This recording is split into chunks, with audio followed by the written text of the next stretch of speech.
Hi ಸ್ನೇಹಿತರೆ, ತಮ್ಮೆಲ್ಲರಿಗೂ ಬಸವ ಅಫಿಷಿಯಲ್ಗೆ ಸ್ವಾಗತ. ಸ್ನೇಹಿತರೆ, ಮನುಷ್ಯ ಮೃತಪಟ್ಟ ನಂತರ ಕೂಡ ಆತನ ದೇಹದಲ್ಲಿ ಕೆಲವು ಅಂಗಗಳಿಗೆ ಜೀವ ಇರುತ್ತದೆ ಎಂದು ಹೇಳುತ್ತಾರೆ. ಮನುಷ್ಯನ ಬದುಕೇ ವಿಚಿತ್ರವಲ್ಲವೇ?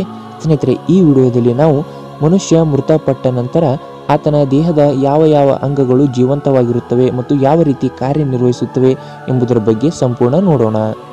ನೋಡಿ ಸ್ನೇಹಿತರೆ, ಸಾವಿನ ನಂತರವೂ ಮೃತದೇಹ ಹಲವಾರು ಗಂಟೆಗಳ ಕಾಲ ಸಕ್ರಿಯವಾಗಿರುತ್ತದೆ. ಇನ್ನು ದೇಹದಲ್ಲಿ ಕೆಲವು ಪ್ರಕ್ರಿಯೆಗಳು ಮುಂದುವರಿಯುತ್ತಾ ಹೋಗುತ್ತವೆ.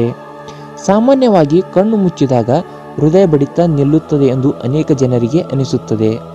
ವಾಸ್ತವವಾಗಿ ಸಾವಿನ ನಂತರವೂ ಮೃತದೇಹ ಜೀವಂತವಾಗಿರುತ್ತದೆ ಎಂದು ಹೇಳುತ್ತಾರೆ. ಮೃತದೇಹಗಳಿಗೂ ಜೀವವಿದೆ ಎಂದು ಹೇಳಿದ್ದಾರೆ.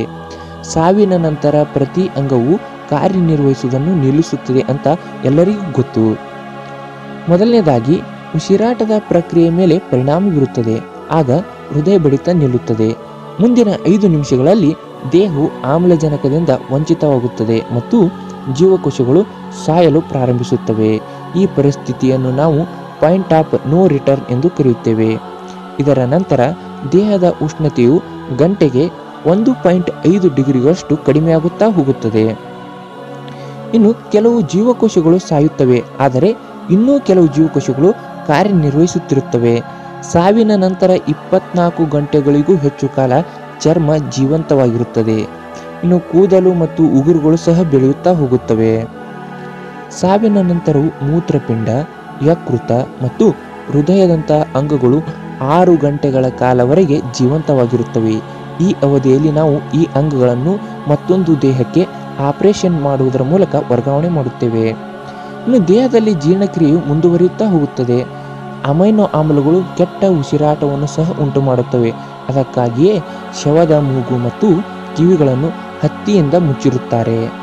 ಇನ್ನು ಸಾವಿನ ಸ್ವಲ್ಪ ಸಮಯದ ನಂತರ ಸತ್ತ ವ್ಯಕ್ತಿಯ ದೇಹವು ಒದ್ದೆಯಾಗುತ್ತಾ ಹೋಗುತ್ತದೆ, ಏಕೆಂದರೆ ಮೂತ್ರಕೋಶವನ್ನು ಖಾಲಿ ಮಾಡುವ ಪ್ರಕ್ರಿಯೆ ಅಲ್ಲಿ ಮುಂದುವರಿಯುತ್ತಾ ಇರುತ್ತದೆ.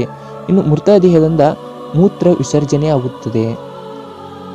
ಹಾಗೆ ಸಂಶೋಧನೆಯ ಪ್ರಕಾರ ನಮ್ಮ ಜೀನ್ಗಳು ಸಾವಿನ ನಂತರವೂ ಬದುಕುತ್ತವೆ.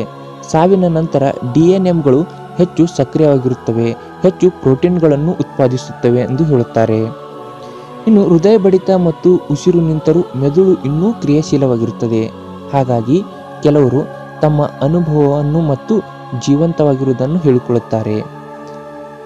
ಸ್ನೇಹಿತರೆ, ಯೇಲ್ ವಿಶ್ವವಿದ್ಯಾಲಯದ ಅಧ್ಯಯನದ ಪ್ರಕಾರ ಸಾವಿನ ನಂತರವೂ ನರಮಂಡಲ ಸ್ಥಗಿತಗೊಳ್ಳಲು ಬಹಳ ಸಮಯ ತೆಗೆದುಕೊಳ್ಳುತ್ತದೆ. ಹಾಗಾಗಿಯೇ ದೇಹದಲ್ಲಿ ಕೆಲವು ಚಲನೆಗಳು ಉಂಟಾಗುತ್ತವೆ ಎಂದು ಹೇಳಿದ್ದಾರೆ. ಇನ್ನು ಸ್ನಾಯುಗಳು ಗಟ್ಟಿಯಾಗುತ್ತಾ ಹೋಗುತ್ತವೆ, ಆದರೆ ಸ್ವಲ್ಪ ಜೀವಂತವಾಗಿರುತ್ತವೆ ಎಂದು ಹೇಳುತ್ತಾರೆ. ಸ್ನೇಹಿತರೆ, ಈ ವಿಡಿಯೋ ತಮಗೆ ಇಷ್ಟ ಆಗಿದ್ದರೆ ಲೈಕ್ ಮಾಡಿ ಮತ್ತು ನಮ್ಮ ಚಾನಲ್ನ ಸಬ್ಸ್ಕ್ರೈಬ್ ಮಾಡ್ಕೊಳ್ಳಿ. ಹಾಗೆ ಈ ವಿಡಿಯೋದ ಅನಿಸಿಕೆ ಕಮೆಂಟ್ ಬಾಕ್ಸ್ನಲ್ಲಿ ತಿಳಿಸಿ ಮತ್ತು ಈ ವಿಡಿಯೋ ತಮ್ಮ ಸ್ನೇಹಿತರೆಂದು ಕೂಡ ಶೇರ್ ಮಾಡಿ. ಧನ್ಯವಾದಗಳು ಸ್ನೇಹಿತರೆ.